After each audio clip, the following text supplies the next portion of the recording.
Hey there. Thinking of canceling your Amex card but worried about credit impact or changing your mind? There's a process for both canceling and potentially reinstating it. Welcome back to Guide with Samuel. Here's the simple way to understand it. To cancel, call the number on the back of your card. Be prepared, they may offer a retention bonus to stay. If you proceed, ensure your balance is $0 and any annual fee posted within the last 30 days will be refunded. Reinstatement is not always guaranteed but is possible. If you cancel and regret it within 30 to 60 days, call Amex immediately. They may be able to reopen the same account with the same card number and history, which is far better for your credit than applying new.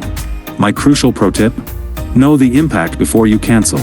Closing a card can affect your credit utilization and average account age. If possible, consider downgrading to a no-fee Amex card instead to preserve your credit history. That's how you make an informed decision about your card's life cycle. Have you ever canceled a card and later regretted it?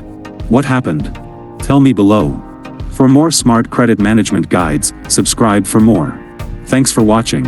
I'm Samuel, and I'll see you in the next video.